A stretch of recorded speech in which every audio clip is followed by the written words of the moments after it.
Welcome back, you beautiful people, and in this lecture we're going to finish off the Hello You project, and you're going to have a cool new program that you can show your friends, and I'll bet you'll have a lot of fun with it. So in this lecture we're going to start off by seeing how we can combine pieces of text together using string concatenation. We're then going to learn how we can convert numbers into strings so they can be added into the text as well. And after that, we're going to look at how we can use Python's format function to do all of this conversion work for us and make it really easy to make elegant and highly complicated strings. And of course, we're going to finish off the Hello You project. So by the end of this lecture, you'll have all the skills you need to create text of any complexity in Python. Quite a lofty goal, so let's get into it. As you can see, I've gone ahead and taken a step back from our Python script and booted up the Python shell just so I can demonstrate to you a few of these concepts nice and easily without messing up our code. So the first thing I want to show you is how you can stick pieces of text together in Python. So let's say we have a string, a variable called a, which I'm going to set as the string part1. Actually, I'm going to put that all lowercase. And if I press enter, there we are, we've saved a. Let's say I have another string called b, and I'm going to call this part2. Now, how can I stick these pieces together? Well, the way that we do this is we use the addition operator, which if you remember in Python is just the plus symbol. That's right, plus the addition operator in Python isn't just for numbers, it's actually to add together two pieces of compatible data, which is why it's better to think of them as operators rather than just plus symbols. So anyway, if I type a plus b, then what you're going to see is part1, part2 get stuck together. Now, a fancy word for sticking strings together is called string concatenation. In this example, we have concatenated variable a and variable b. As a side note, it's even possible to multiply strings. You can't multiply a string with another string, but you can multiply strings with numbers. Let me show you what I mean. If I type a times 3, then you're going to see it says part1, part1, part1. Now this is really useful if you don't want to repeat yourself, because here we've got the contents of a printed 3 times. One particularly useful use for this is when you're creating menu systems and you just want like a nice underline. So you might type an equals sign and times that by 20, and you can see you get a row. So let's say if I did equals times 20, then I did like print title, then equals times 20. You can see that you can imagine having a header with some text inside, and you can have nice equal rows without having to type equals loads of times, right? So it's very useful if you want to save time repeating yourself. Now here's the interesting thing. If I just go ahead and close idle and then I open up it again, so idle in here, okay, and I define a as part and I define b as the number 1. Now watch what happens if I try to do a plus b. We get an error, right? And Python tells us it's a type error, and it says we can't convert int into strings implicitly. Basically, what this means is it couldn't stick together a string and a number. And it also, Python didn't convert the number into a string on its own. So this is because numbers and strings are incompatible data types. You can't really add them together. To make this work, we need to turn the number into a string. And the way that we can do this is using the str function, which you can see has gone purple, so you know we've got it right.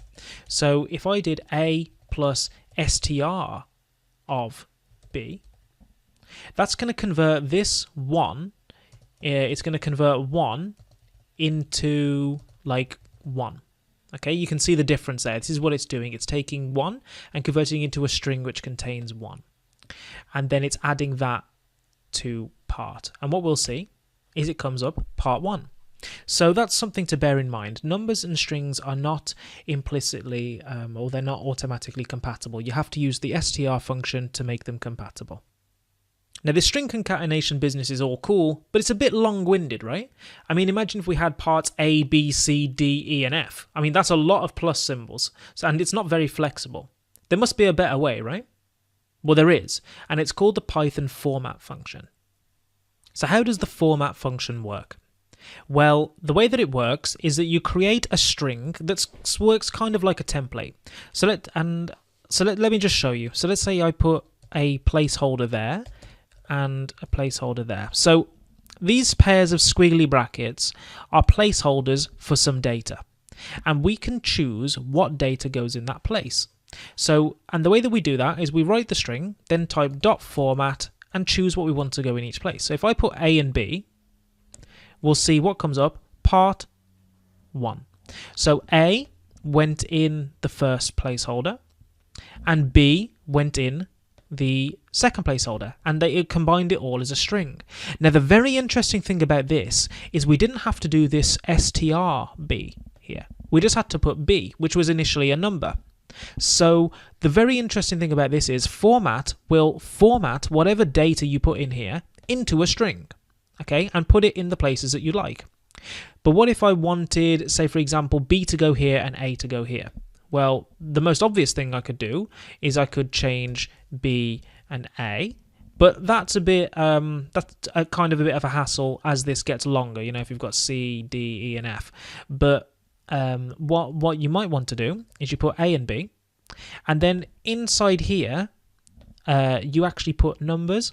So you put 1 and 0. The numbers start from 0 and they count up, and they refer to the things here. So A would be 0, B would be 1, C would be 2, D would be 3, and so on.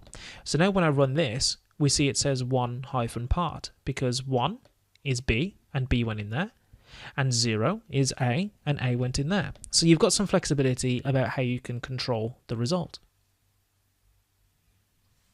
So now that we know all about string formatting and string concatenation and converting between different data types, let's go ahead and finish off our project. I'm going to go down here and open up our hellou.py file. Now in here, we just need to create some kind of text. So let's create a string called string, and this is going to contain the base text, where basically the template for our message. And what it's going to do, we're going to have equals, and then we're going to create our string. And it's going to be in the form, your name is blank, and you are blank years old. You live in blank, and you love blank. Now, the output string is going to be that string formatted with the first blank as their name, the second blank as their age, the third blank as their city, and the fourth blank as their love. So what's going to happen is it's going to take string, which is all of this, and it's going to format, name's going to go in there, age is going to go in there, city is going to go in there, and love is going to go in there. So finally, the last thing we need to do is just to print out the output string to the screen. Just like that. So if I save and run this, it's going to ask me my name. Let's say my name is Ziad, which it is. How old are you? 23. What city do you live in? Nottingham. And what do you love doing? Teaching Python. So when I do that, it's going to say your name is Ziad and you are 23 years old. You live in Nottingham and you love teaching Python, which is fantastic, right? I mean, that's pretty much exactly it. Honestly, you don't need to meet me in real life. That's all you need to know. So wow, I mean, we've pretty much finished the project. We've now got a program which will ask a user for pieces of information. We can store that information in certain variables. We have now been able to stick in those values at any point in our text and format the text how we would like, and produce that and print it to the screen for the users in a customized message. So spot on. That's pretty much the end of that, to be fair. That's the end of that project. We've got quite a few things coming up next. We're going to one amazing thing about strings is that you can slice and dice them and take certain pieces and move it around. So we're going to be learning how to slice text and come on to build an email slicer project, which is going to be super cool. So make sure you check that out. But first of all, before we get onto that, we've got a couple of coding challenges to test what you've learned.